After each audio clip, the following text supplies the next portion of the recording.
Hej Linda. Jeg vil nu gennemgå vores forsøg, som havde til formål at bestemme isens smeltevarme. Forsøget gik ud på, at vi tog 2 isterninger og lagde dem i vand.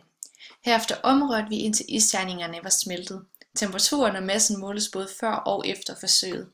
Og hele forsøget gentog vi 3 gange for at få mere præcise udregninger og resultater. I skemaet ses vores målinger, og vi har taget højde for, at bøtten ikke skal medregnes i massen. Og massen den målte vi rigtigt i gram, men jeg har omregnet den til kilo, for at jeg kan benytte den i formler senere. Ud fra disse resultater, så kan man bestemme isens smeltevarme, og det gøres ved følgende formler.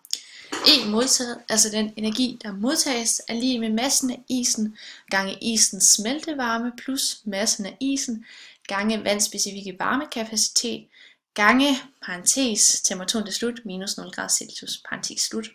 Og formlen E afgivet, altså den energi, der afgives, er lige med massen af vandet gange vandspecifikke varmekapacitet gange parentes temperaturen til start med minus temperaturen til slut med parentes slut. Og i formlen så er massen af is gange isens smeltevarme, det går ligesom til smeltning af isen, og massen af isen gange vandspecifikke varmekapacitet gange parentes temperaturen til slut minus 0 grader Celsius parentes slut.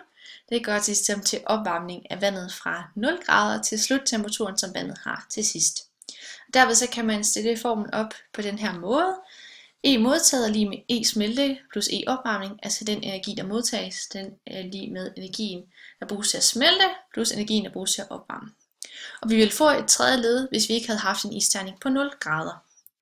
Og vi antager, at der er energibevarelse, altså der ikke er noget energispild. Og det gør vi, fordi vi brugte en flamingobøtte, som ikke modtager energi fra vandet, som f.eks. en metalbøtte ville. Fordi vi antager, at der er energibevarelse, kan vi sige, at E modtaget er lige med E afgivet. Altså al den energi, der modtages, det er også al den energi, der afgives. Og det kaldes energibevarelsesligningen. Og så hermed så kan vi sætte de to formler, som vi ser øverst her, lige med hinanden, og det bliver så det, der står nedenunder. Og herefter så isolerer vi isens smeltevarme i formlen, da det er den vi gerne vil finde, og så får vi ligningen her til sidst på siden. Og det er den ligning, som jeg vil bruge til at finde isens smeltevarme i de 3 forsøg. Og jeg vil også udregne den procentvise afvigelse, for ligesom at kunne sammenligne forsøgene med hinanden. Og i forsøg 1, der fik vi isens smeltevarme til at være 266,37 kJ per kilo. Og den procentvise afvigelse, den udregnede vi som den målte værdi minus tabelværdien divideret med tabelværdien gange med 100%. Og den fik vi i forsøg 1 til at være minus 22,57%. Og i forsøg 2, der fik vi isens smeltevarme til at være 316,0 kJ per kilo. Og så blev der en procentvis afvigelse på minus 8,14%. Og i forsøg 3, der fik vi isens smeltevarme til at være 256,44 kJ per kilo, og en procentvis afvigelse på 25,45%.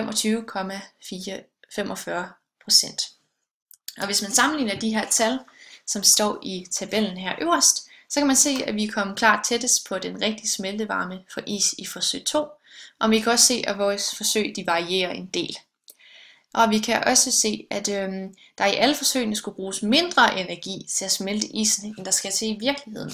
Og det kan forklares på et par forskellige måder. Vandet det kan afgive energi til omgivelserne, hvis det fx er meget varmt, og så går al energien altså ikke til at smelte isen, selvom det var det vi antog i starten af forsøget ved energibevarelsesligningen.